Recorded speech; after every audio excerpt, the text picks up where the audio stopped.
A few videos ago, I made my own Trench Crusade monster. Some people in the comments asked if I could make some terrain. So since you asked so nicely, let's build some terrain!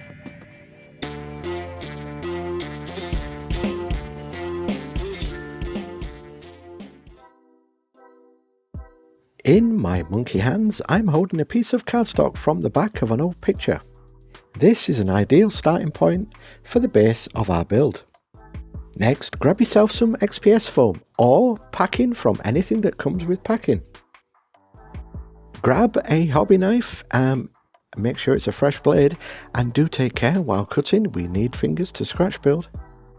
Slowly and carefully begin trimming the XPS foam into any shape you like. Once cut into desired shape, glue that bad boy onto the backing board. Again, I'm using XPS foam, but you can use whatever you like. I'm using this offcut. That I'll just trim down and glue that to the other stuff. In the pictures at the start, I like the look of the tower, so I'm going to build my own.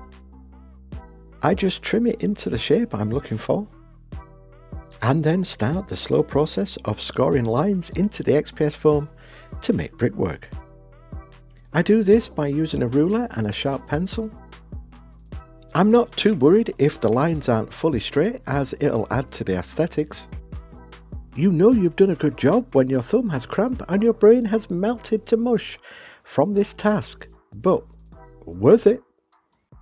What I'm doing now is just giving the tower a little battle damage by pulling bits of foam out of the brickwork. I used a hobby knife and some tweezers just to pull some of the foam out. Once done, raid the kitchen, preferably while the better half isn't looking to borrow some tin foil.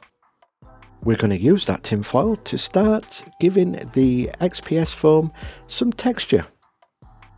Keep mashing away at the XPS foam until you get some nice little textures. On the picture there is a platform, so just cut down a piece of foam, and I'm going to repeat the same process to match the tower. Since I don't have any Trench Crusade figures, I'm using my stand-in, meet Steve the Stormtrooper. Then, once all that's done, glue that to your tower. And I did say that this terrain was going to be table playable, so let's bring in Steve. Once you're happy, glue the tower to the base. I'm just going to mark out where I want some of the trenches to be. And then using scraps of XPS foam, I'm just going to put them into place. To make my trench sides, I'm going to use some coffee stirring sticks that I'm just going to score down just to give it some texture. Now, I've not used this before, but this is gesso. I'm going to try it out just to see how it works. I'm going to apply that and then add the stirring sticks to the gesso. Okay, spoiler alert, that didn't work. The sticks didn't stick to the gesso, so plan B, watered down smooth tile grout. This, for my American viewers, will probably be called spackle. With the side drying, off screen I made some crosses out of XPS foam. That I'll just stick down in the empty spaces. I continue adding the stirring sticks until I have the terrain looking like this. I'm just adding bits of balsa to the sides to hold the trench walls up with. I got a delivery of goodies from Amazon finally, and the charms arrived, so I'll make a cutout for this cross. Next, speakers for the tower, which I used from old pen lids and a Lego piece. I drilled a hole in the sides, glued a bit of cocktail stick in it and stuck it onto the tower.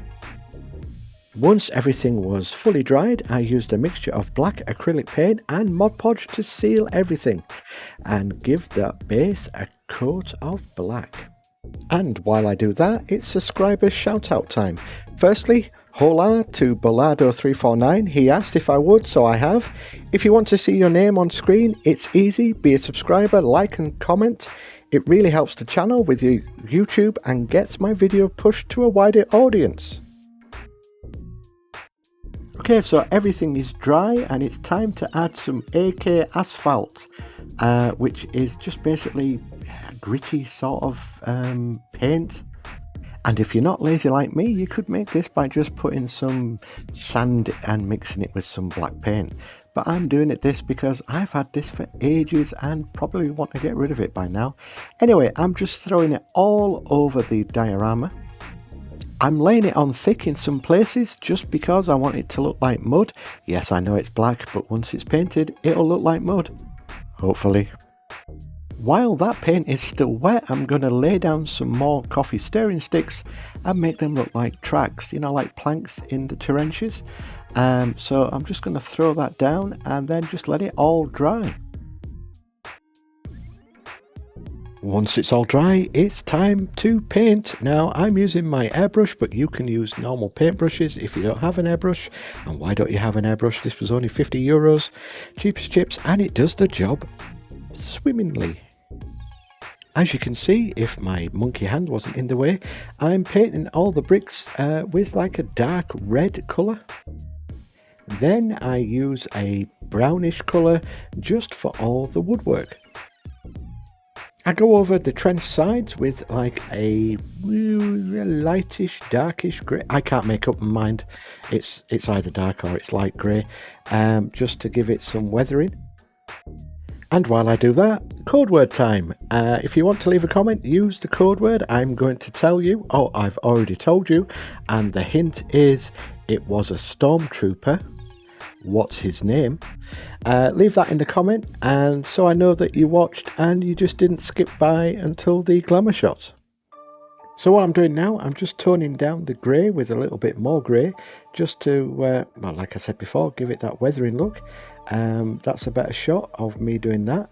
And it's just basically just weathering until you feel like it's good enough.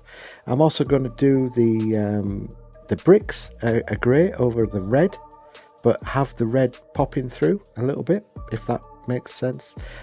I've confused myself now. I wasn't happy how the brickwork was looking, so I resprayed it red in certain places just so the grey was popping through. Yeah, I've done exactly the opposite of what I did in the other shot. Alright, I can't help it. I get sometimes like this where I don't like the paintwork and just paint over it until I eventually like the paintwork. And I eventually like the paintwork. Let's move on.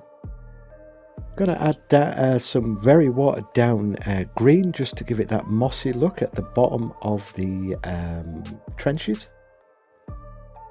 Once everything was dry, I added the cross, which was covered in rust colour. Get that stuck into there. Lovely. Ooh, this is a new one for me. Sandbags. I thought it might need some sandbags. So what I did was mashed some milliput together and then just cut out little bits of, I don't know, squares. Well, not really squares because it's round. But just cut out little things of nubblies. Let's call them nubblies. I cut out little nubblies of milliput, shaped them and then stuck them into place. And you get a pretend bonus point if you add nubblies into the code word as well. So that's Steve and nubblies that you're putting into the comments. I can't believe I'm butchering the English language. Good job I don't live there. So once they're all nubblied up, then I'll just press them into place. And what I do is, once they're stuck into place, I'm going to use a cloth just to add a little bit of texture, which didn't really work because I think the cloth was too thick. I should have used something that was had a better sort of texture, but that gives you the sort of idea what I'm looking for. So I do that over strategic places on the trenches, and that's how the sandbags look right now. And then I'm going to paint them.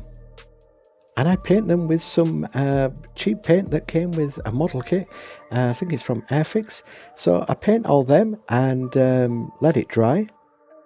So that's what it looks like. Finishing touch will be a pew pew gun that I'm going to add because I like that in one of the pictures. So that's your playable terrain for Trench Crusades. Glamour shots are next. Thanks for dropping by. I appreciate all your support. Don't forget, like, comment, subscribe, all that YouTubery shazamadaz. And until next time, keep scratching that build, everybody. Thanks for watching.